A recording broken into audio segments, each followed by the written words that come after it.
Bismillahirrahmanirrahim. Assalamualaikum warahmatullahi wabarakatuh. Kembali lagi di channel Pena Pencari Hikmah. Kali ini kita akan bahas kisah mengerikan anak durhaka yang rajin ibadah.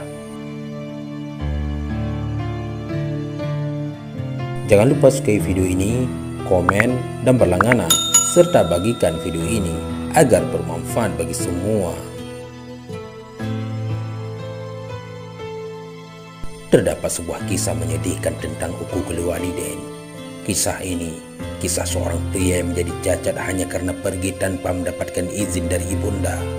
Berikut kisah si anak durhaka. Di suatu masa, hidup seorang pria yang dikenal saleh lagi rajin beribadah. Ia memiliki keinginan pergi ke Mekah untuk melakukan tawaf di sana. Namun berkali-kali ia meminta izin kepada ibunda.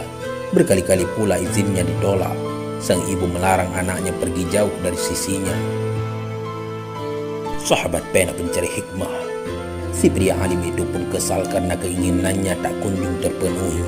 Hingga di suatu malam, ketika ibunya tidur, ia memutuskan untuk pergi.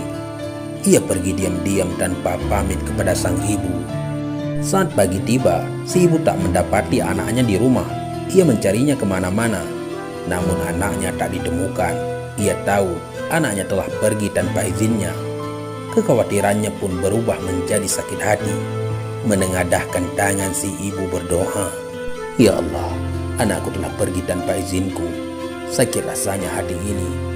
Karena itu, timpakanlah musibah kepadanya." Allahu Akbar. Doa ibu selalu terijabah. Meski di dalamnya terkandung perkara buruk sekalipun, musibah jelek benar-benar menimpa si pria alim dengan segera. Di perjalanan, si pria alim singgah di suatu masjid untuk beribadah. Tiba-tiba seseorang pencuri masuk ke dalam rumah dekat masjid tersebut. Warga berteriak maling hingga masyarakat berkumpul mengejar maling tersebut. Tak disangka-sangka, maling itu berhasil kabur dan meninggalkan jejak di sekitar masjid. Warga pun serta-merta menuduh si pria alim yang telah melakukan pencurian. Pria itu pun diseret keluar masjid dengan paksa. Masyarakat tersulut emosi hingga main hakim sendiri.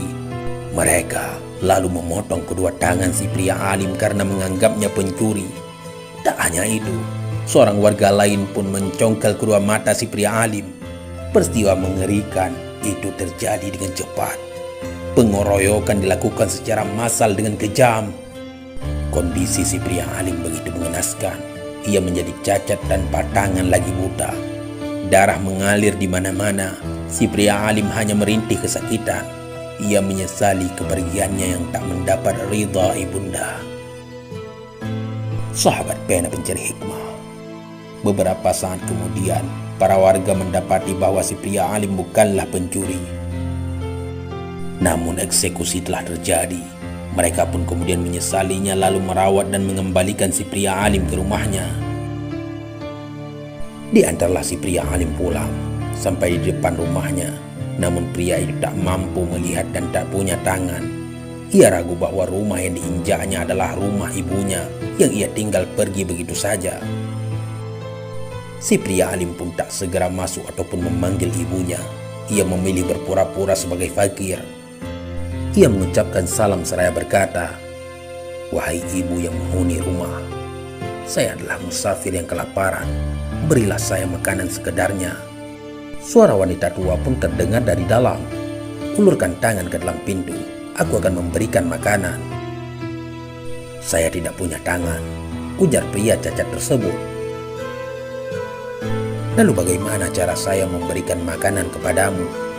tanya si wanita yang bukan lain adalah ibu si pria alim. "Jika saya keluar rumah, maka haram hukumnya kita saling memandang dan bukan mahram," tambahnya. "Tak perlu risau Bu, saya tak punya mata untuk melihat." Jawaban itu pun membuat ibunda keluar. Si pria alim pun segera berlabuh ke hadapan ibunya. "Ibu, saya adalah anak ibu yang pergi tanpa pamit. Saya adalah anak durhaka." Sahabat Pena Pencari Hikmah, betapa terkejutnya sang ibu. Ia pun mengamati pria di hadapannya yang tak punya tangan dan mata. Ia pun makin terkejut ketika berhasil mengenalinya. Air mata bercucuran di pelupuk mata ibunda. Ia begitu berduka melihat kondisi putranya. Meski anaknya telah membuatnya kesal, si ibu tetap mencintai dan menyayangi putranya. Begitu berdukanya si ibu hingga lisannya terlepas bicara memanjatkan doa. Ya Allah, jika begini kondisinya, lebih baik cabutlah nyawa kami berdua agar tak ada orang yang melihat aib di wajah kami. Sahabat pena pencari hikmah, begitu mengerikan balasan dari durhaka kepada dua orang tua. Kisah tersebut mengajarkan bahwasanya ridha Allah ada pada ridha orang tua. Si pria alim tak mendapat ridha ibunya hingga Allah pun tak meridainya.